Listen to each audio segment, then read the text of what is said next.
আমার নবীজি বলছেন, সাহাবীরা শোনো, ক্বালা ওয়াইলাকা ওয়া মা আদাত্তা লাহা, তুমি যে প্রশ্ন করেছো কিয়ামত কখন অনুষ্ঠিত হবে, সেই কিয়ামতের জন্য তুমি সঞ্চয় কি করেছো, তোমার পুঁজি কি, তোমার কানেকশন কি, বলো।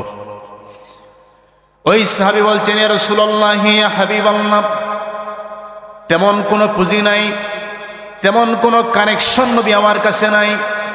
আল্লাহর প্রিয় নবী বলেন, সাহাবী কি তোমার কাছে আছে, একটু বর্ণনা করো। ওই সাহাবী বলছেন, ইয়া রাসূলুল্লাহ, ইল্লা আন্নী উহিব্বুল্লাহ ওয়া রাসূলাহু, যেই দিন থেকে আমি ঈমান গ্রহণ করেছি সেই দিন থেকে আমার হৃদয়ের মধ্যে যত প্রেম, হৃদয়ের মধ্যে যত ভালোবাসা, সবগুলা উজাড় করে দিয়ে আমি আল্লাহ এবং তার রাসূলকে সবচেয়ে বেশি ভালোবাসি। জোরে বলুন সুবহানাল্লাহ।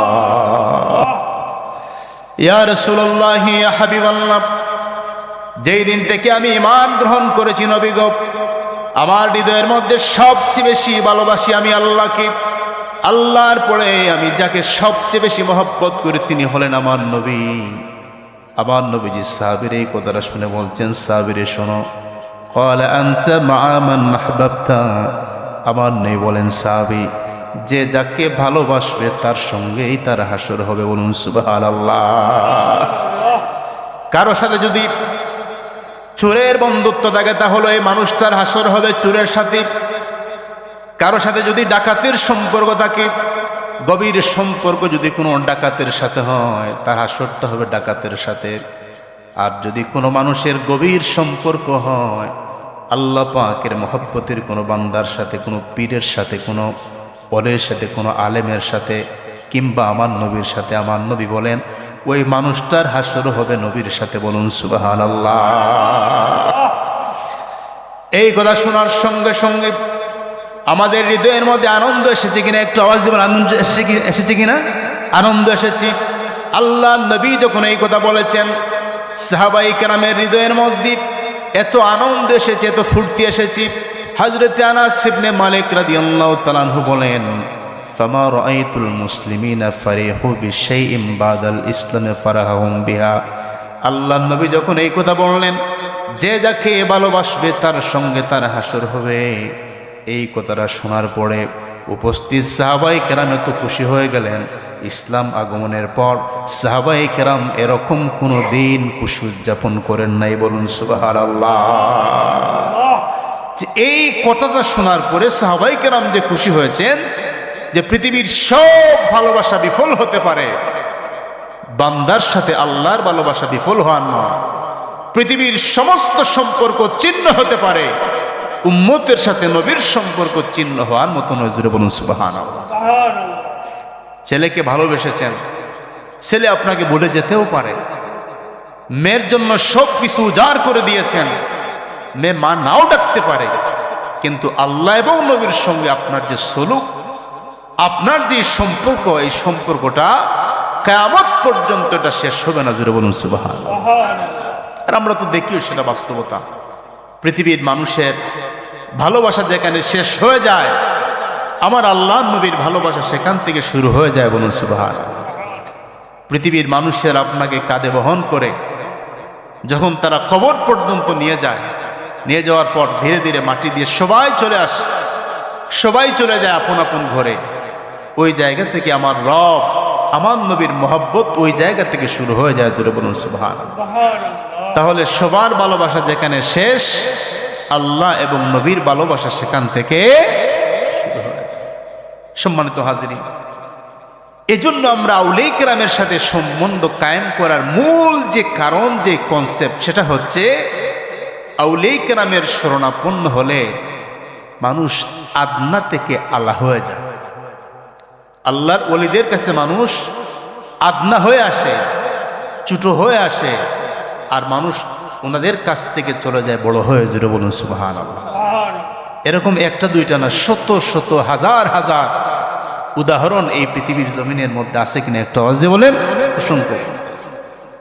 তাহলে আমি যে আয়াত তেলাওয়াত করেছি সূরা হাশরের 10 নম্বর আয়াত, এর একটু ব্যাখ্যা আপনাদেরকে শোনাই, যে আমরা কেন ইসালে সওয়াবের মাহফিল করি। অনেকে আশ্চর্য বিষয় যে ইসালে সওয়াব মাহফিলে আসেন, বসেন, কিন্তু ইসালে সওয়াব মানে কি, এর অর্থ আমরা অনেকে জানি, আমরা জানি না। ইসাল শব্দের অর্থ হচ্ছে পৌঁছানো। ইসাল শব্দের অর্থ কি একটু আওয়াজ দিয়ে বলেন? পৌঁছানো। বলেন ইসাল শব্দের অর্থ পৌঁছানো। সওয়াব শব্দের অর্থ হচ্ছে নেকি।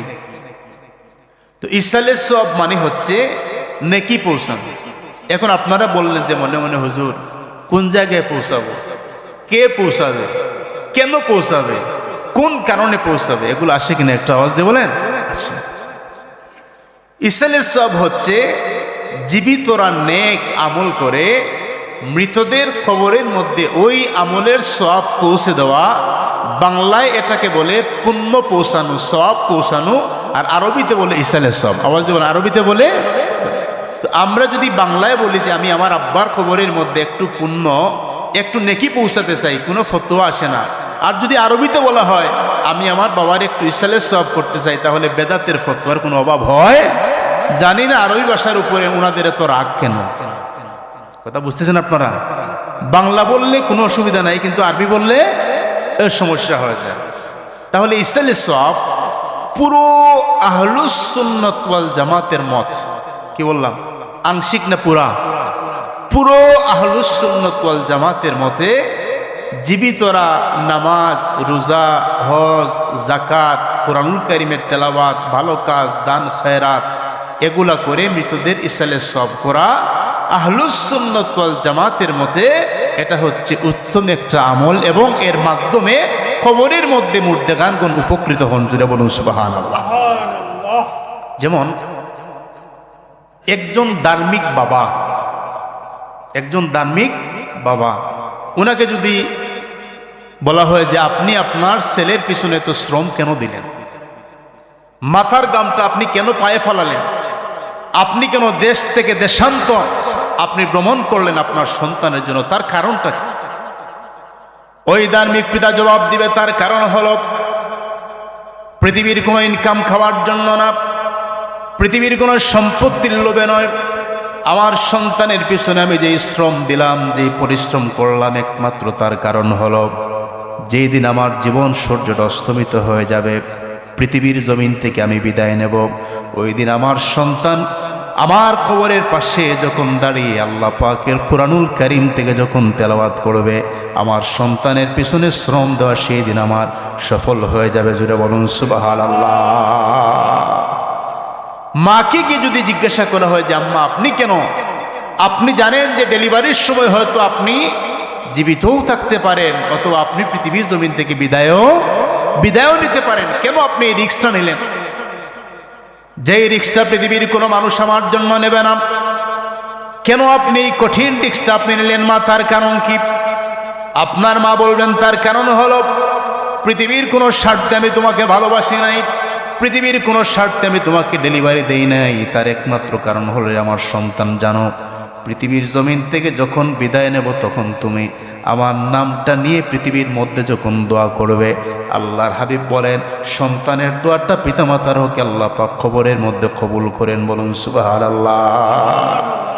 তাহলে আমাদের মা বাবা আমাদেরকে লালন পালন করার পিছনের যে কারণ, সেই কারণের মধ্যে অন্যতম কারণ হচ্ছে আমরা যখন পৃথিবীর জমিন থেকে বিদায় নিব, আমার সন্তানটা আমার কবরের পাশে গিয়ে আমার ইসালের সওয়াব করবে, তেলাওয়াত করবে, দান সদকা করে আমার জন্য দোয়া চাইবে। কথা বলেন ঠিক না?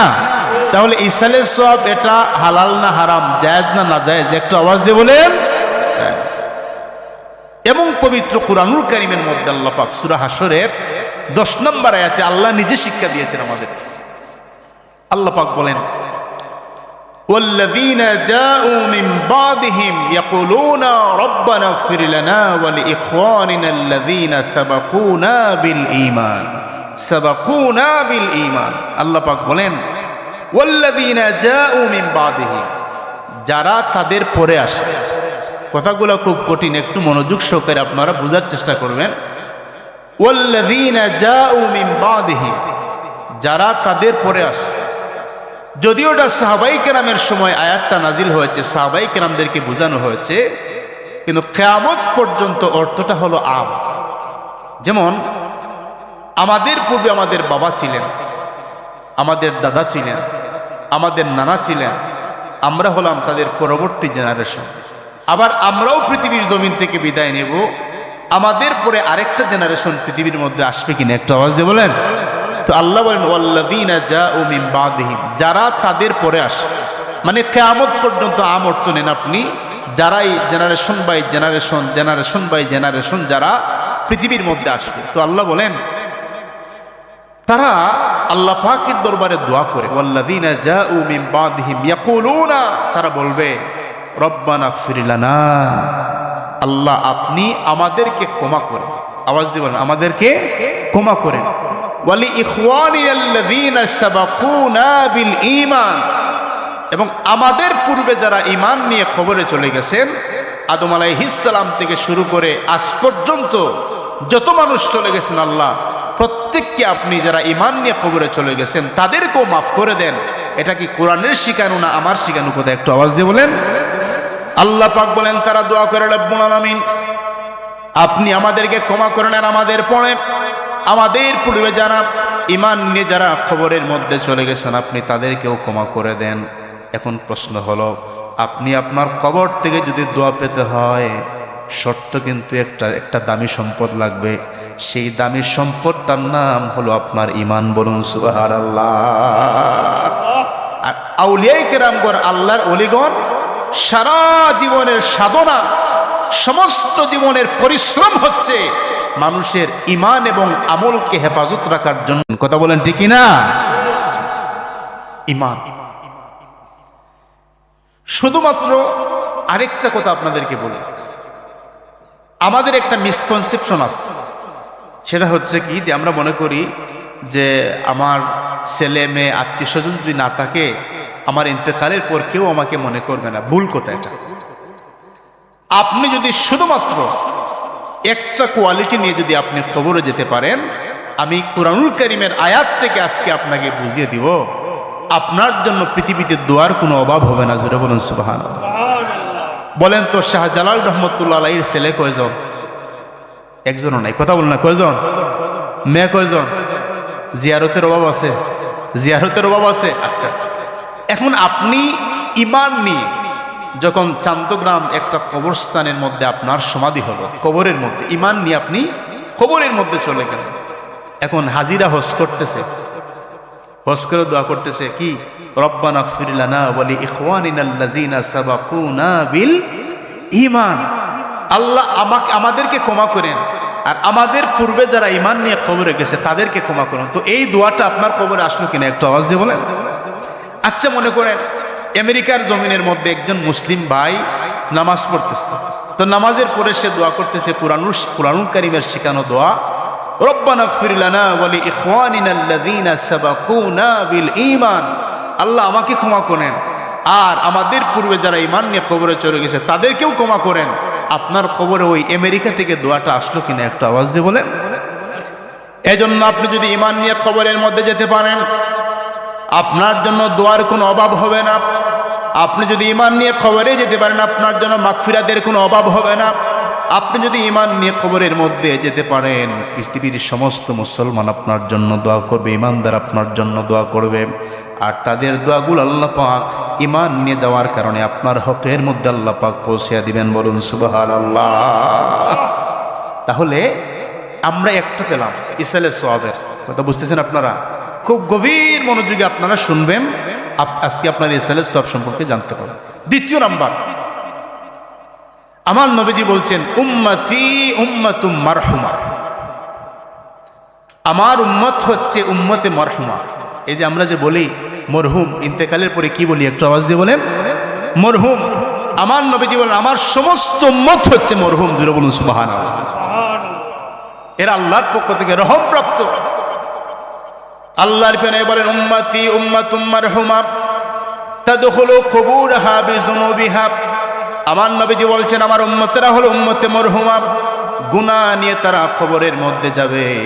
ওয়া তাখরুজু কুবুরহা লা যুনুবা আলাইহা, আর যখন তারা কবর থেকে উঠবে তখন তাদের আমলনামার মধ্যে গুনাহ খুঁজে পাওয়া যাবে না।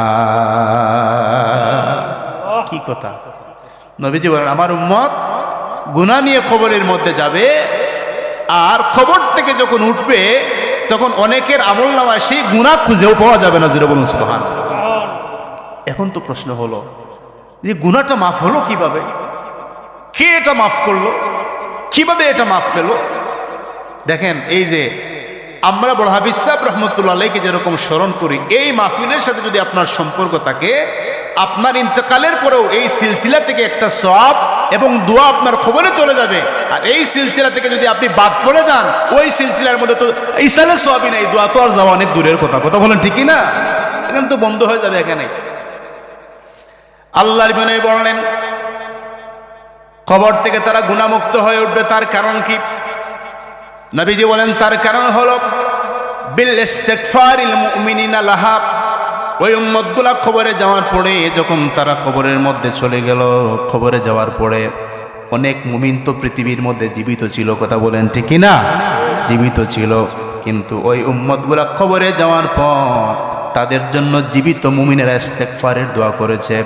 আল্লাহ পাকের দরবারে বলেছে, রব্বুল আলামিন আমাকে ক্ষমা করেন, আর ওই কবরবাসীকে আপনি ক্ষমা করেন। আদম আলাইহিস সালাম থেকে আজ পর্যন্ত যত মুমিন মুমিনাত অন্ধকার খবরবাসী হয়েছেন, প্রত্যেককে ক্ষমা করেন। আমার নবীজি বলেন ওই মুমিনের দোয়াগুলোকে আল্লাহ পাক ওনার শাহী দরবারে কবুল করেছেন। এমনভাবে কবুল করেছেন, উম্মত গিয়েছিল কবরের মধ্যে গুনাহ নিয়ে, ওই মুমিনের দোয়ার কারণে গুনাহ মুক্ত হয়ে কবর থেকে উঠেছে। বলুন সুবহানাল্লাহ। তো কারা উঠবে? যাদের এই বিশ্বাস আছে এবং যারা জিয়ারতকে বেদাত বলে না। যারা জিয়ারতকে কি বলে না, একটু আওয়াজ দিয়ে বলেন, বেদাত। বেদাত বলে না তারা। এখন পৃথিবীতে যত ভালো আমল আপনি দেখবেন, প্রত্যেকটা ভালো আমলের পিছনে একটা ফতোয়া আছে। কথা বুঝছেন? এটা কি আছে? একটা ফতোয়া আছে। এখন ভয় লাগে ফতোয়ার কারণে। আমি এশার নামাজ পড়ে এসে দেখলাম এখানে তো একটু জামাত একটু দেরিতে হয়েছে, তো আর বাতিজার সাথে ছিল, কই আমরা গিয়ে বসি। আমি বললাম বসি না, ওইদিকে একটু ঘুরেই আসি। কই কেন? আমি বললাম বর্তমানে যেরকম ফতোয়া চলে, যদি কেউ দেখে যে আমরা এখানে এখানে ঘুরাঘুরি করতেছি, কাফির ফতোয়া দিয়ে দিব। কথা বলে ঠিক না? একটু ঘুরাই গিয়ে চকুর আড়ালে যাই, এখানে নামাজ শেষ হোক, তারপরে আসি। এত ফতোয়া চলতেছে বাংলাদেশ। যদি প্রত্যেকটা ফতোয়ার পিছনে যদি রাষ্ট্রীয়ভাবে আপনার একটা জিনিস করা হতো, যার ফতোয়া সঠিক তাকে রাষ্ট্রীয়ভাবে আপনার কিছু প্রাইজ, কিছু উপহার দেওয়া হতো, আর যার ফতোয়া ভুল তাকে যদি 2 বছরের কারাদণ্ড দেওয়া হতো, তাহলে মুখ সাইজ হয়ে যেত। কথা বলেন ঠিক না? এই ফতোয়া দিতে দিতে দিতে দিতে কোন জায়গায় জিয়ারত করার বেদাত। একজন জিয়ারত করতেছে, আরেকজন এরকম জিয়ারতের সময় ঘুরাইয়া কিবলামুখী করে দেয়। কথা বুঝতেছেন আপনারা? তো ঈমান কোথায় গেছে? আল্লাহ বলেন ফাইনামা তুয়াল্লু ফাসাম্মা ওয়াজহুল্লাহ। যেই দিকে তুমি মুখ ঘুরাও না কেন, সেই দিকটা আল্লাহর দিক। আচ্ছা আপনি বলেন, আপনি যদি দক্ষিণ দিকে মুখ ঘুরিয়ে যদি দোয়া করেন, আল্লাহ কি এই দোয়া শুনেন না? একটু আওয়াজ দিয়ে বলেন, শুনেন। যদি পূর্ব দিকে যদি একটু মুখ ঘুরিয়ে আপনি দোয়া করেন, এটা মনে হয় আল্লাহ শুনেন না নাকি? আল্লাহ শুনেন। আল্লাহ বলেন চারটা দিকই হলো আমার, যেদিকেই তুমি মুখ ঘুরাও না কেন আমি আল্লাহ পাক সেদিকেই তোমাকে শুনতে পাই, সেই দিকটা হচ্ছে আমার। কিন্তু আমার ভাই জিয়ারত করলো। জিয়ারত শব্দের অর্থ কি? জিয়ারত শব্দের অর্থ হচ্ছে সাক্ষাৎ। একটু জিয়ারত শব্দের অর্থ, এখন সাক্ষাৎ কি আপনার পিছন সাইড আর আমার সামনা সাইড, এটাকে কি সাক্ষাৎ বলে? শব্দটা চায় কি? একটু চিন্তা করেন যে আমরা যে কবরের পাশে গিয়ে দাঁড়াবো, কিরকম দাঁড়াবো, শব্দটা চায় কি? জিয়ারত মানেই তো উভয়ের সামনাসামনি। কথা বলেন ঠিক কিনা? সাক্ষাৎ, এটার মধ্যে ফতোয়া। রাসূল করিম সাল্লাল্লাহু আলাইহি ওয়াসাল্লাম বলেন, আমার মুমিন উম্মতেরা যখন মুমিন উম্মতের জন্য দোয়া করবে, কবরবাসীদের জন্য দোয়া করবে, আল্লাহ পাক কবরের মধ্যে আমার মুমিন উম্মতগুলোকে তিনি ক্ষমা করে দিবেন। আরেকটা হাদিসের মধ্যে আল্লাহর প্রিয় নবী বলেন, এটা আল আদাবুল মুফরাদ কিতাবের মধ্যে এসেছে। আমরা অনেকে মনে করি যে ইমাম বুখারী মনে হয় সারা জীবনে শুধুমাত্র বুখারী শরীফ সংকলন করেছেন। না না, ইমাম বুখারী রাহমাতুল্লাহ আলাইহির সিনার মধ্যে 6 লক্ষ হাদিস মুখস্থ ছিল। শুধুমাত্র বুখারী শরীফ তিনি সংকলন করেন নাই। ইমাম বুখারী আরেকটা হাদিসের কিতাব, ওই কিতাবের নাম হলো আল আদাবুল মুফরাদ। আল আদাবুল মুফরাদ কিতাবের মধ্যে ইমাম বুখারী রাহমাতুল্লাহ আলাইহি হাদিস নিয়ে এসেছেন। তিনি বলেন, আল্লাহর নবীর উম্মতেরা যখন তারা খবরের মধ্যে চলে যায়, খবরের মধ্যে চলে যাওয়ার পরেও আল্লাহ রাব্বুল আলামিন তাদের মাকাম মর্যাদাকে খবরের মধ্যে আল্লাহ পাক বুলন্দ করেন। বলুন সুবহানাল্লাহ। জানেন কি বলছেন? যে আমার নবীর উম্মত কবরে যাওয়ার পরেও, যেমন পৃথিবীতে যদি অফিসের মধ্যে কোনো কর্মচারী ভালো সার্ভিস দেয়, আপনারা বলেন তো, যে ভালো সার্ভিস দেয় তার কি প্রমোশন হয় না ডিমোশন হয়? একটু আওয়াজ দিয়ে বলেন। প্রমোশন হয়। যে ভালো সার্ভিস দিতে পারে না তার ডিমোশন হয়। কথা বলেন ঠিক কি না? আচ্ছা, তো আমার নবীজি বলেন যে আমার উম্মত কবরে যাওয়ার পর কি অবস্থা হয়? কবরে যাওয়ার পরে তুরফাউলিল মাইয়িতি বাদা মাউতিহি দারাজাতুহু, কবরে যাওয়ার পরও তাদের দরজাত, পজিশন, মর্তবা, আজমত, স্ট্যাটাস আল্লাহ পাক বুলন্দ করে দেন। জুড়ে বলুন সুবহানাল্লাহ। কিরকম? কোনো মতে আপনারা দেখেছেন যে প্রায় সময় ছাত্ররা যখন পরীক্ষা দেয়, এই যে কোরআনুল কারীমের রিসাইটেশন প্রতিযোগিতা হলো, তো সবাই কি সমান মার্ক পাবে? একটু আওয়াজ দিয়ে বলেন। সবাই কি সমান জান্নাতি হবে? একটু আওয়াজ দেন। সবাই সমান জান্নাতি হবে? সবাই তো সমান হবে না। তো খবরে মনে করেন আল্লাহ পাক কোনোভাবে একজনকে মাফ করে দিয়েছেন। কি করে দিয়েছেন? মাফ করে দিয়েছেন। এখন হঠাৎ ওই ব্যক্তির খবরের মধ্যে ফেরেশতারা এসে বলবে, হে আল্লাহর বান্দা, আল্লাহ পাক তোমার মর্যাদাকে বাড়িয়ে দিয়েছেন। জোরে বলুন সুবহানাল্লাহ। কই? কবরের মধ্যে। হাদিস, কবরের মধ্যে। ওই ব্যক্তি বলবে, আয় রব, আইয়ু শাইইন হাযিহি, আল্লাহ এটা কিভাবে সম্ভব? আমার তো এই মর্যাদা ছিল না, আমার এই মানজিল ছিল না, আমি তো নিম্ন লেভেলের একজন মানুষ ছিলাম, ওই পজিশনের মানুষ তো আমি ছিলাম না। কিরকম আমার দরজাটা বুলন্দ পেল, কিরকম মর্যাদা বৃদ্ধি পেল, তার কারণ কি? তখন তার কবরের মধ্যে বলা হবে, তার কবরের মধ্যে বলা হবে, হে আল্লাহর বান্দা, আল্লাহ পাক কেন তোমার মর্যাদাকে বাড়িয়ে দিয়েছেন? তার কারণ হলো ওয়ালাদুকা ইস্তাগফারা লাকা, পৃথিবীর মধ্যে নেককার আওলাদ রেখে এসেছিল, এজন্য ওই আওলাদ তোমার জন্য দোয়া করেছে। আল্লাহ পাক আওলাদের দোয়া কবুল করে তোমার দরজাকে বুলন্দ করে দিয়েছেন। বলুন সুবহানাল্লাহ। তাহলে প্রথমে আপনারা পেলেন কোরআন থেকে মুমিনের দোয়া। আওয়াজ দিবেন। কিসের দোয়া? মুমিনের দোয়া। নবীজি বললেন উম্মত যাবে গুনাহ নিয়ে, আবার উঠবে মুক্ত হয়ে। কিসের দোয়ার মাধ্যমে? মুমিনদের দোয়ার মাধ্যমে। এখন আবার হাদিসের মধ্যে আপনি কি পেলেন? ওয়ালাদুকা ইস্তাগফারা লাকা, আপনার নেককার সন্তান কবরের মধ্যে আপনি যাওয়ার পর যেই দোয়া করবে, আল্লাহ পাক আপনার নেককার সন্তানের দোয়াকে আল্লাহ পাক পিতামাতার হকে তিনি কবুল করবেন। শুধু কবুল করবেন তাই নয়, ওই পিতামাতার মর্যাদাকে আল্লাহ পাক বাড়িয়ে দিবেন। জুড়ে বলুন সুবহানাল্লাহ। এবার প্রশ্ন হলো, নেককার সন্তান বলতে কোন সন্তানকে বোঝায়? সবাই তো নেককার সন্তান হতে পারে না।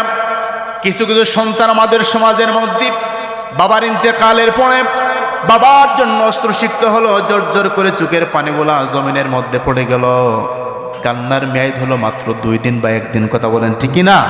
3 নাম্বার দিন জায়গা সম্পদ নিয়ে টানাটানি হয়। কথা বলেন ঠিক না? বাবা আমার জন্য যা রেখেছেন এগুলা দিয়ে দাও, তোমার জন্য যা রেখেছেন সেগুলাকে আলাদা করে দাও। এটা হলো নেককার সন্তানের বৈশিষ্ট্য না। নেককার সন্তানের বৈশিষ্ট্য হলো পিতামাতার হক সে যেরকম পৃথিবীর মধ্যে আদায় করবে, পিতামাতার হকটাকে সে পিতামাতার কবরে যাওয়ার পরেও সে আদায় করবে। এবার প্রশ্ন হলো, পিতামাতার হক কবরে যাওয়ার পরে আমরা কীরকম আদায় করব? কোন পজিশনে আমরা আদায় করব? আমার নবীজি বলেন, পিতামাতা যখন কবরের মধ্যে চলে যাবে তখন তুমি পিতামাতার জন্য দোয়া করো, আর তোমার পিতামাতার যে সমস্ত বন্ধু রয়েছেন, সহপাঠী রয়েছেন পৃথিবীর মধ্যে, তাদের সঙ্গে তুমি সুন্দর ব্যবহার করো। জুড়ে বলুন সুবহানাল্লাহ। আছেন আমাদের অনেকের বাবা নাই, তো বাবার সাথে যারা চলাফেরা করতেন ওনাদেরকে দেখলে আমাদের বাবার কথা মনে হয় কিনা? একটু আওয়াজ দিয়ে বলেন। হ্যাঁ, তো নবীজি বলেন, তোমার বাবার সাথে যাদের সুন্দর সম্পর্ক ছিল, ইন্তেকালের পরে তুমি সেই সম্পর্কটাকে কি রাখো? বজায় রাখো। এবং নেক্সট সন্তানের বৈশিষ্ট্য হলো পিতামাতার ইন্তেকালের পরে পিতামাতার জন্য সে সদকা করবে, দান খয়রাত করবে। একজন সাহাবী আমার নবীর দরবারে এসে বলছেন, ইয়া রাসূলুল্লাহ, ইয়া হাবিবাল্লাহ, আমার মায়ের ইন্তেকাল হয়েছে গো নবী, কিন্তু আমার মায়ের জানাজার নামাজটা আমি আদায় করতে পারি নাই, আমি সফরের মধ্যে ছিলাম, দূরে ছিলাম গো নবী। আপনি এমন একটা আমলের কথা বলেন যে আমলটা করলে, যেই সদকা করলে আমার মায়ের কবরের মধ্যে সব যাবে। জুড়ে বলুন সুবহানাল্লাহ। আমার নবী বলছেন, সাহাবীরা শোনো, তুমি একটা কাজ করো, কূপ দাও। কূপ বীর মানে আপনারা জানেন আগে তো আমাদের প্রত্যেকের বাড়িতে ইন্দ্রা ছিল। কি ছিল? ইন্দ্রা। তো নবীজি বলছেন তুমি পানি দাও, পানি দাও, আর যেই কূপটা তুমি দিবে ওই কূপটা তোমার মায়ের নামে দিয়ে দাও। এটা হচ্ছে বীরে উম্মে সাদ। ওই সাহাবী একটা কূপ খনন করলেন, ওইটাকে তিনি উন্মুক্ত করে দিলেন।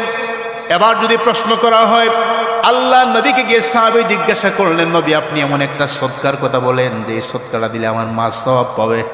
নবীজি বলছেন তুমি পানি দাও। এখন এই হাদিসের আমল যদি আপনি বাংলাদেশে করেন, বাংলাদেশে এটার আমল আছে কিনা, আছে কি নাই? আর যদি শুধুমাত্র আপনি আমল করেন, এই জন্য ভাই স্থান কাল পাত্র ভেদে বুঝতে হয় আগে, কথা বলে ঠিক না? এখন যদি কেউ বলেন যে কিছু কিছু উফতাবারকা মানুষ আমাদের সমাজে আছে কিনা, একটা আওয়াজ দেওয়া আছে কি নাই? যত আপনি বাচ্চল বুঝান এদিকে এটা সে বুঝবে না, সে যেটা বুঝছে আপনার ওই দিকে যেতেই হবে। তো বলা হয়েছে কি তুমি পানি দাও।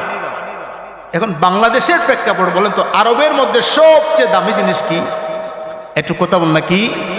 পানি। আর বাংলাদেশের মধ্যে সবচেয়ে দামি জিনিস কি? গরুর গোশত। কথা বলেন না, আরে কয়জন খায়? কথা বলে ঠিক না? তো নবীজি বলছেন পানি। এখন আপনি যদি একটা কাজ করেন, আপনার বাবার ইসালের সবগুলোকে হাদিসের আমল করলেন, যে হাদিসে আসছে নবীজি বলছেন পানি দেব, পুরা পানি আপনার 1000 লিটার এনে চান্দগ্রামের মধ্যে প্রত্যেককে 1 লিটার পানি দিলেন, মানুষ কইব কিতার এটা নয়া না কিতা? এখন প্রশ্ন হচ্ছে যেখানে যেটা প্রয়োজন, আপনি যখন এরকম রান্না বান্না করে ইন্তজাম করে আপনি যখন মানুষদেরকে খাবার দাওয়াত দেওয়ার জন্য আপনি নিয়ে আসবেন মানুষদেরকে, তখন সাথে পানি থাকবে কিনা একটা আওয়াজ দিয়ে বলেন না? পানি ছাড়া খাওয়াবেন, একটা আওয়াজ দিয়ে বলেন। তাহলে একের ভিতর বলেন, একের ভিতর 2 ঢুকছে। কথা বুঝছেন আপনারা? তো নেককার সন্তান পিতামাতার ইন্তেকালের পরে তার একটা ধারণা থাকে সবসময় যে কোন কাজ করলে, আজকে আমার বাবা পৃথিবীতে নাই, আজকে আমার মা পৃথিবীতে নাই, আমি পৃথিবীতে থাকা অবস্থায় এমন এমন কাজ করব যেই কাজটা একটা সওয়াবের % হলে যেন আমার মা বাবার খবরের মধ্যে যায়। কথা বলে ঠিক না?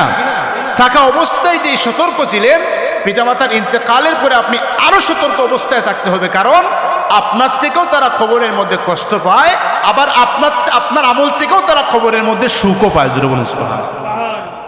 যেমন আমি আপনাদেরকে আরেকটা হাদিস শোনাই, রাসূল করিম সাল্লাল্লাহু আলাইহি ওয়াসাল্লামকে।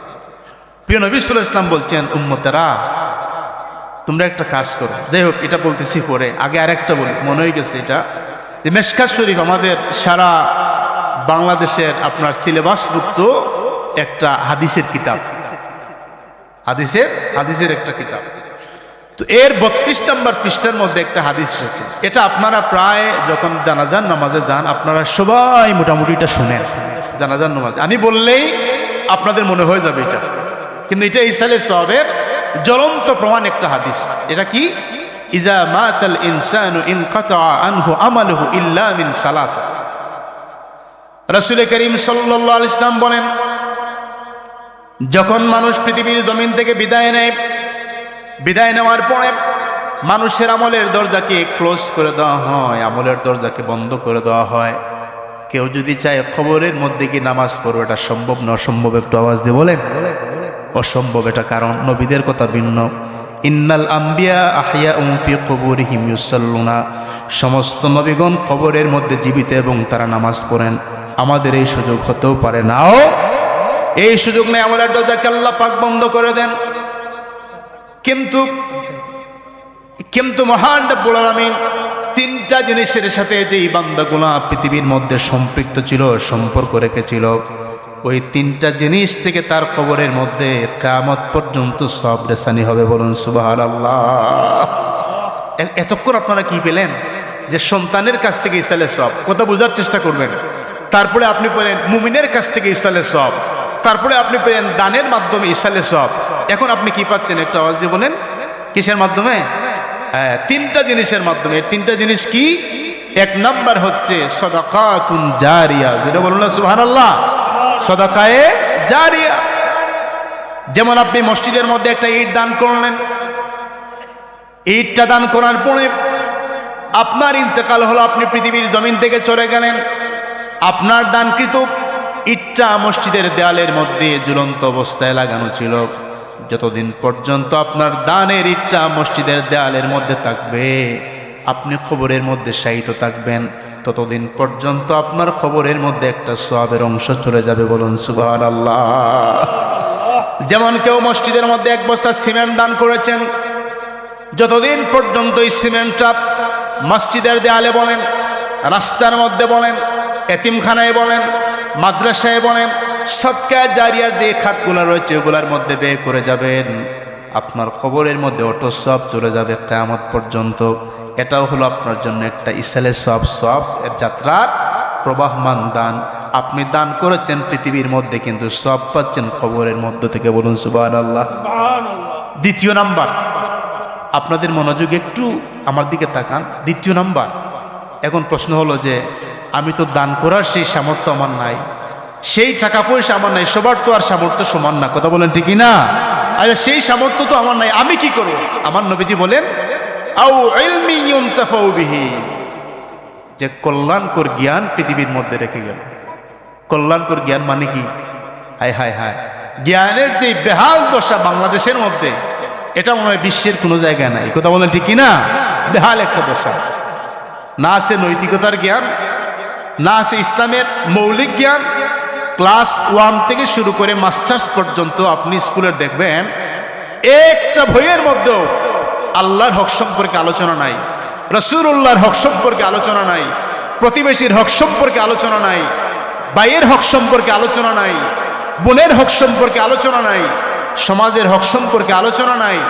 এখন একটা মুসলমানের বেসিক নলেজ হচ্ছে সে মানুষের অধিকার হক সম্পর্কে জানবে। এখন 1 থেকে মাস্টার্স পর্যন্ত পড়েও এটা কি জানে না? একটু আওয়াজ দিয়ে বলেন, হক সম্পর্কে।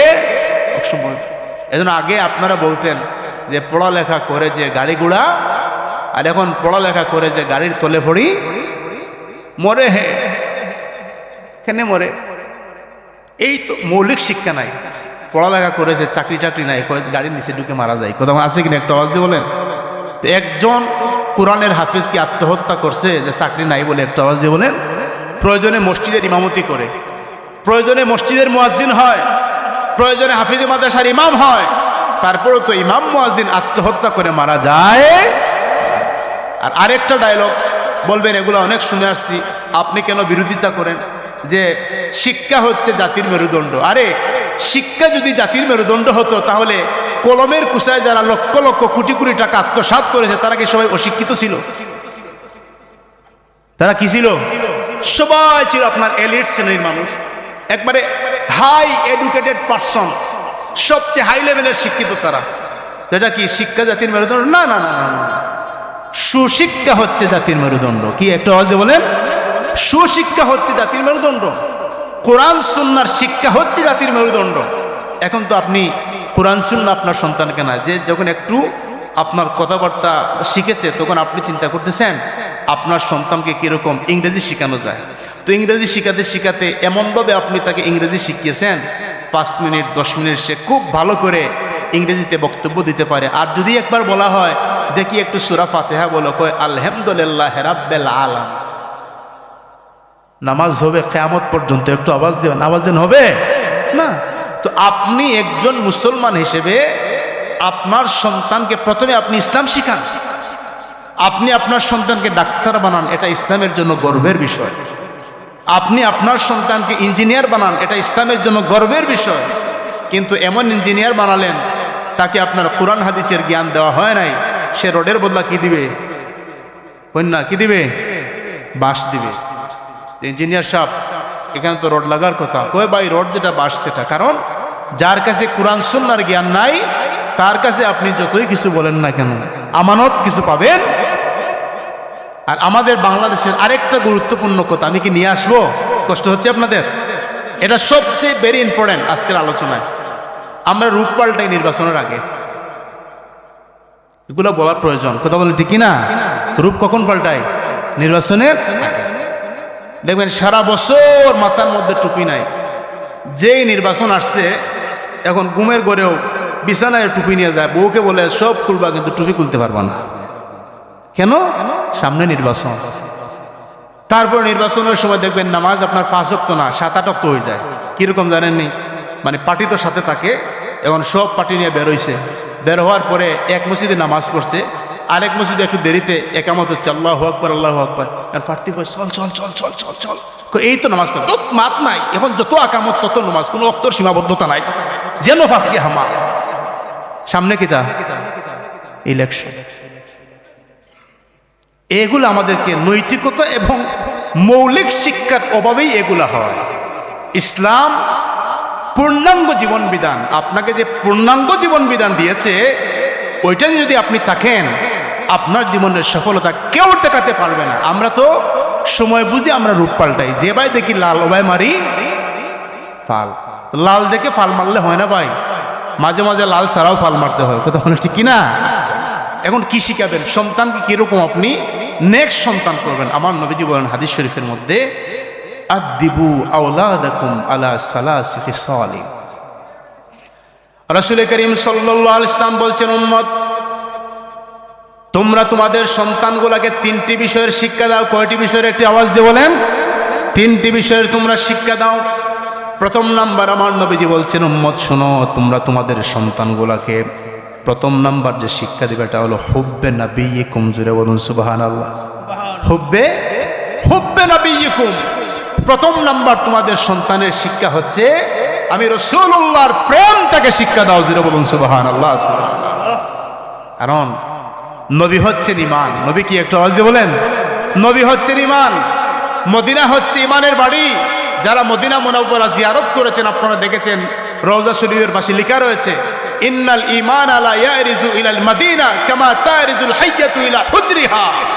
আমার নবীজি বলছেন ঈমান মদিনা থেকে বের হয়েছে, আবার ঈমান কিয়ামতের পূর্বে মদিনায় চলে যাবে। জোরে বলুন সুবহানাল্লাহ, সুবহানাল্লাহ। এখন নবীজি বলছেন তিনটা বিষয়ের শিক্ষা দাও সন্তানকে। এক নাম্বার হচ্ছে আল্লাহ নবীর প্রেম। আল্লাহ নবীর কি? একটা আওয়াজ দিয়ে বলেন। প্রেম। নবীর ভালোবাসার মধ্যে যে মজা, যে আনন্দ, পৃথিবীর কোন জায়গার মধ্যে আনন্দ আপনি খুঁজে পাবেন। একটু আমার সাথে বলেন, দেখবেন কি মজা।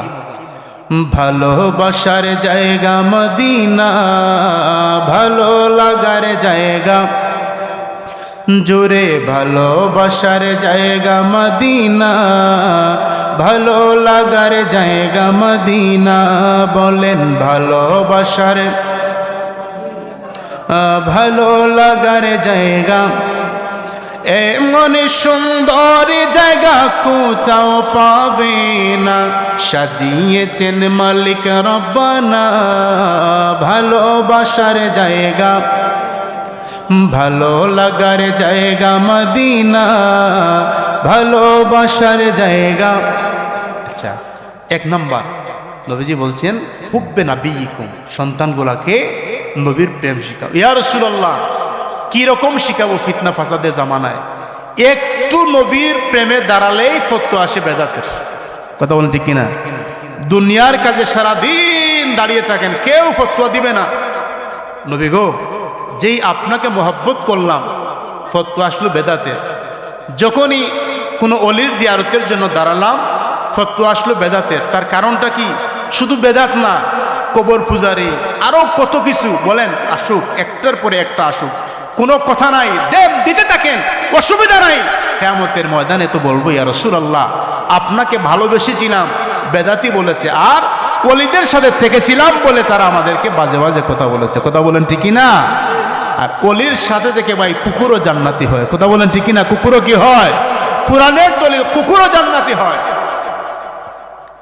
এখন মহব্বতটা কিরকম তৈরি করবেন দেখেন, সাহাবায়ে কেরামের জীবনী থেকে আপনি স্টাডি করে নিতে হবে আপনার সন্তানের জন্য। সেটা নেবেন কিভাবে? আপনি আসেন, শ্রেষ্ঠ নবীর শ্রেষ্ঠ সাহাবী যদি বলা হয়, নামটা উঠে আসবে কার? আবু বকর সিদ্দিক রাদিয়াল্লাহু তাআলা। নবীর ছায়া ছিল না, ছায়ায়ে মুস্তাফা, কায়ায়ে ইস্তফা। আমার নবীর ছায়া ছিল না, কিন্তু আবু বকর, কবি বলে, ছায়ার চেয়ে কম ছিল না। বলুন সুবহানাল্লাহ। একটা ছায়া যেরকম মানুষের সাথে সাথে থাকে, আবু বকর সিদ্দিক রাদিয়াল্লাহু তাআলা ঠিক ওইভাবে নবীজির জীবনের প্রতিকূলে, নবীজির জীবনের অনুকূলে, প্রত্যেকটা মুহূর্তে যিনি নবীজির সাথে থেকেছেন তিনি হচ্ছেন আবু বকর সিদ্দিক। সবাই বলে রাদিয়াল্লাহু তাআলা। আমার নবীজি একদিন বলছেন যে আমি দুনিয়াতে তিনটা জিনিস পছন্দ করি। তো এই যে আপনারা শুনলেন, আপনারা ওইগুলো আজকে দিয়ে পছন্দ শুরু করে দিবেন। এটা হচ্ছে মহব্বত। এটা কি? মহব্বত। বলছেন আমি তিনটা জিনিস পছন্দ করি। এক নাম্বার হচ্ছে সুগ্রাণ, মানে আতর। আল্লাহ রসুল সুগ্রাণ কি করতেন? পছন্দ করতেন। দ্বিতীয় নাম্বার হচ্ছে নেককার স্ত্রী।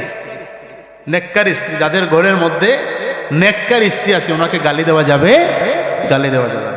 3 নম্বর নবীজি বললেন যে সালাত, নামাজ হচ্ছে আমার পছন্দের, কারণ নামাজ হচ্ছে আমি নবীর চক্ষু শীতলকারী। জোরে বলুন সুবহানাল্লাহ। ওই মজলিসের মধ্যে আবু বকর সিদ্দিক রাদিয়াল্লাহু তাআলা ছিলেন বসা, হাত তুলছেন, ইয়া রাসূলুল্লাহ আমি যদি একটু কথা বলি? নবীজি বলছেন কি? আপনি নবী 3টা জিনিস পছন্দ করেন, আমিও পৃথিবীর মধ্যে 3টা জিনিস পছন্দ করি। জোরে বলুন সুবহানাল্লাহ। আমার নবীজি বলছেন, আবু বকর শোনো, আমি পৃথিবীর মধ্যে যেই 3টা জিনিস পছন্দ করি এগুলা বললাম, তুমিও তোমার 3টা জিনিস সাহাবায়ে কেরামের সামনে ওপেন করে দাও। হযরতে আবু বকর সিদ্দিক রাদিয়াল্লাহু তাআলা আনহু দাঁড়ালেন, দাঁড়িয়ে বলছেন, নবী, পৃথিবীর মধ্যে আমার 1 নম্বর পছন্দের জিনিস হলো আন-নাজরু ইলা ওয়াজহি রাসূলিল্লাহি সাল্লাল্লাহু আলাইহি ওয়াসাল্লাম। আমার প্রথম পছন্দটা হলো নবী গো, আমি আপনার সুন্দর চেহারা দেখতে পছন্দ করি। বলুন সুবহানাল্লাহ। ইয়া রাসূলুল্লাহ, আমার পৃথিবীর প্রথম পছন্দ আপনার সুন্দর শেকেল মুবারক, আপনার চেহারা মুবারক। ইয়া রাসূলুল্লাহ, আমি যত দেখি আমার তত ভালো লাগে। কেননা জব হুসনাতা উনকা জলওয়ানুমা আনওয়ার কা আলম কিয়া হোগা। জান নূর আল্লাহ পাক পৃথিবী তো সুন্দর করেছেন, ওই নবী কত সুন্দর। জোরে বলুন সুবহানাল্লাহ, সুবহানাল্লাহ। এজন্য মা আয়েশা রাদিয়াল্লাহু তাআলা আনহা বলেন, দুনিয়ার মানুষেরা, আমার বাবা আবু বকর সিদ্দিক রাদিয়াল্লাহু তাআলা আনহু আল্লাহ নবীর চেহারা মুবারকের তো পাগল ছিলেন তিনি।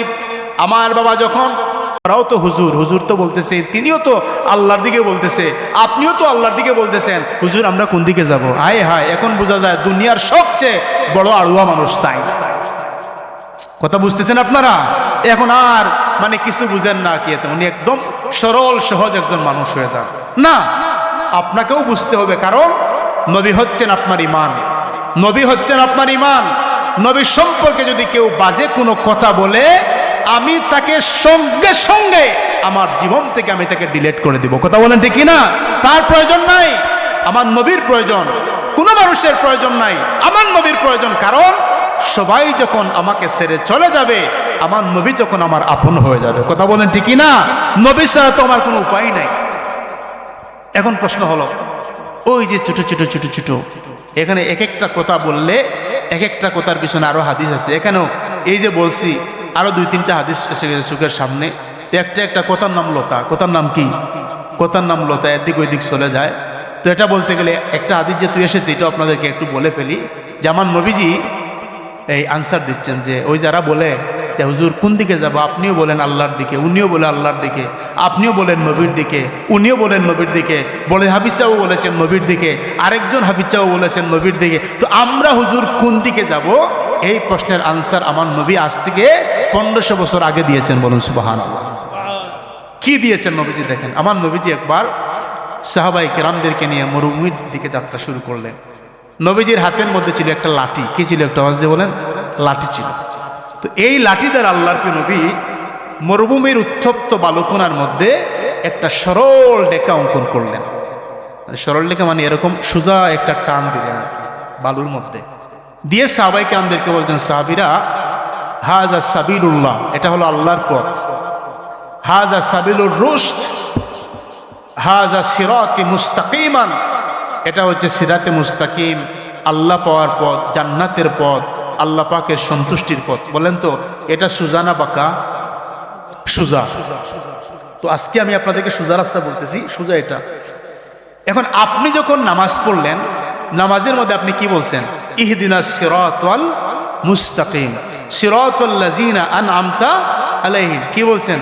আয় আল্লাহ, ইহদিনাস সিরাতাল মুস্তাকিম, हमको सीधा रास्ते चलना, আমাকে सीधा सीधा सीधा আমাকে সোজা রাস্তায় চালাও। সিরাতাল লাযিনা আনআমতা আলাইহিম, যেই পথে আপনার বান্দাগণ চলে নিয়ামত লাভ করেছে তাদের পথে আমাকে আপনি চালান। তো আমার নবীজি বলছেন, এবার এই পথটা হচ্ছে সিরাতে মুস্তাকিম, মানে সোজা পথ, সহজ সরল সঠিক পন্থা মুদের দাও গো বলি, চালাও সে পথে যে পথে তোমার প্রিয়জন গেছে চলে। এখন নামাজে বললাম যে আল্লাহ আপনার প্রিয়জনের পথে আমাদেরকে চালান। তো আল্লাহর প্রিয়জন কারা? নবিয়িন ওয়াস সিদ্দিকিন ওয়াস শুহাদা ওয়াস সালিহিন। তো নামাজে বললেন যে আল্লাহ আপনার প্রিয়দের পথে চালান। নামাজের বাইরে এসেই বললেন শাহজালালের মাজার ভেঙে দেন। নামাজের বাইরে এসে শাহজালালের মাজার জিয়ারত করার প্রয়োজনটা কি? আরে বাবা, তুমি না সারা বাংলাদেশের মানুষ যদি প্রতিদিনও যদি শাহজালালের মাজার জিয়ারত করে, শাহজালাল আমাদেরকে যেই দম দিয়েছেন, যেই মাল দিয়েছেন, ওই মালের 1% শুকরিয়া আদায় শেষ হবে না। বলুন সুবহানাল্লাহ। ইমাম দিয়েছেন শাহজালাল, আমাদেরকে ইসলামের তালিম তরবিয়ত দিয়েছেন।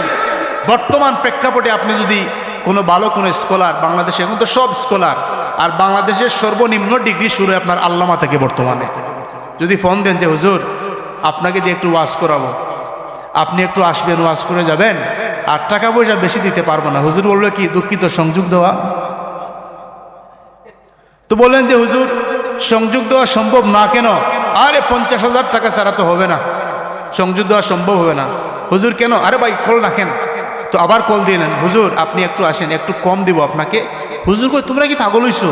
কই কেন? কই আরে ওয়াজের প্রয়োজন কি? তোমাদের টাকা নাই, নামাজ পড়ো। কথা বুঝেন না আপনারা? টাকা নাই, ওয়াজের প্রয়োজন কি? কি করো? এখন হুজুর কই যুক্তি দেয়, আচ্ছা তোমরা তো টাকা নাই, বলো তো ওয়াজ বড়ো না নামাজ বড়ো? তো এটা বলতেছে না হুজুর নামাজ বড়ো। কত ওয়াজের প্রয়োজন কি? নামাজ পড়ো।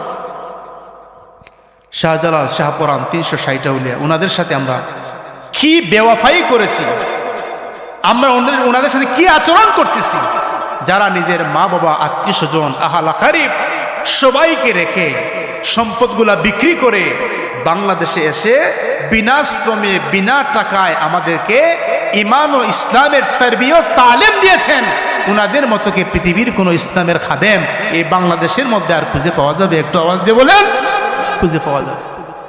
সম্মানিত হাজিরের জন্য সতর্ক আমাদেরকে হতে হবে। নবীজি বলছেন এই সোজা রাস্তা, এটা হচ্ছে সিরাতে মুস্তাকিম। এই সোজা রাস্তাটা দেওয়ার পরে আমার নবীজি ডান দিকে আল্লাহ নবী আরো 3টি বক্ররেখা টেনে দিলেন, বাম দিকে আমার নবীজি আরো 3টা বক্ররেখা টেনে দিলেন। বক্ররেখা হলো 6টি, সোজাটা লাগিয়ে হলো 7টি। আল্লাহর পরে বললেন ওই যে বাঁকা বাঁকা 6টা রেখা দিলাম, প্রত্যেকটার মাথায় মধ্যে একটা করে শয়তান আছে। কয়টা করে? একটা করে শয়তান আছে। মুহাদ্দিসিনে কেরামগণ বলেন একটা করে শয়তান 12টা করে দল চালায়। কয়টা করে? 12টা করে দল চালায়। এখন 6 12 কত? 72। সোজাটা লাগিয়ে কত হলো? 73।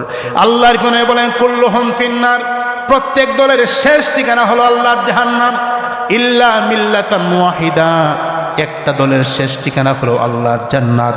এবার সাহাবায়ে কেরাম ওই যুগে বললেন ইয়া রাসূলুল্লাহ, ইয়া হাবিবাল্লাহ, আমরা জান্নাতের পথ চিনব কিভাবে? আমরা আল্লাহর পথ চিনব কিভাবে? আল্লাহ পাকের সন্তুষ্টির পথ চিনব কিভাবে? যেইভাবে আমরা এই যুগের মধ্যে প্রশ্ন করি হুজুরদেরকে, সাহাবায়ে কেরাম বলছেন নবী আমরা চিনব কিভাবে? আমার নবীজি বলছেন সাহাবায়ে কেরাম রে শোনো, মা আনা আলাইহি ওয়াসহাবি, আমি রাসূল এবং আমার সাহাবায়ে কেরাম যে এই পথের মধ্যে রয়েছেন ওই পথটাই হলো জান্নাতের পথ। বলুন সুবহানাল্লাহ। এখন আসেন, এখন কি আপনি আর বলবেন কোন হুজুরকে যে হুজুর আপনি আমাকে একটু এদিক ওদিক না সোজা একটু রাস্তা? কোনো হুজুরের প্রয়োজন নাই। নবীর হাদিসটা আপনি রাখেন। নবীজি বলেছেন মা আনা আলাইহি ওয়াসহাবি, যেই পথে আমি নবী এবং আমার সাহাবায়ে কেরাম চলেছেন ওইটাই হচ্ছে জান্নাতের পথ। এখন আপনি একটু চিন্তা করেন, যেই পথে নবী এবং সাহাবায়ে কেরাম রয়েছেন, এখন আপনি বলবেন যে হুজুর নবী এবং সাহাবায়ে কেরামের কথা তো সবাই বলে, আপনি যেমন বলেন অন্য হুজুরও যেমন বলে।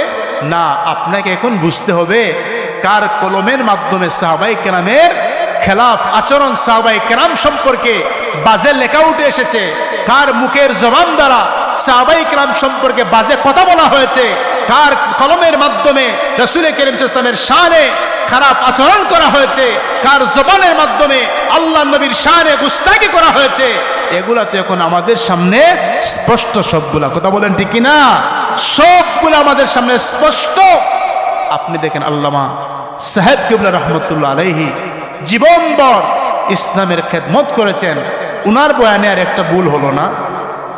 সাহেবুল্লাহ রহমতুল্লাহ আলাইহির ওয়াজে কি একটাও কি নবী বিদ্বেষী একটা মাত্র একটা ওয়ার্ড কি তিনি ব্যবহার করেছেন? একটা আওয়াজ দিয়ে বলেন, একটাও তিনি ব্যবহার করেন নাই। এর মানে কি? এর মানেটা কি? এর মানে দিলের মধ্যে ঈমান ছিল পাক্কা, অন্তরে ছিল রাসূলুল্লাহর মহব্বত। যা করেছেন যা বলেছেন সবগুলোর মধ্যে আল্লাহ এবং রসুলের রেজা এবং সন্তুষ্টি ছিল বিদায় সারা জীবনভর খেদমত করেও আল্লাহ পাক একটা ভুল তিনি করেন নাই আলোচনার মধ্যে লেখার মাধ্যমে, বরং জেলখানার মধ্যে বসে লিখেছেন আনওয়ারুস সালিকিন।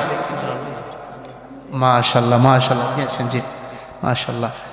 দেখেন জেলখানায় আল্লামা সাহেবুল্লাহ রহমতুল্লাহ আলাইহিকে যখন জেলখানায় নিয়ে যাওয়া হলো, তিনি সেখানে কি লিখেন? মুনতাখাবুস সিয়র। কি লিখেছেন? নবীর জীবনী লিখেছেন, মুনতাখাবুস সিয়র লিখেছেন। ইন্তেখাব করে সুন্দর সুন্দর সেই ঘটনাগুলো লিখেছেন। জেলখানায় বসে লিখেছেন, तुम्हारा नाम जब है मोहम्मद तुमसे जग है उजाला कोई कहे महबूब खुदा कोई तो कमली वाला। और नाराए तकबीर, नाराए तकबीर, नाराए रिसालत, अहले सुन्नत वल जमात, अहले सुन्नत वल जमात। मुफ्ती बेलाल अहमद साहेबेर আগমন, मुफ्ती बेलाल अहमद साहेबेर আগমন। नाराए तकबीर, नाराए रिसालत,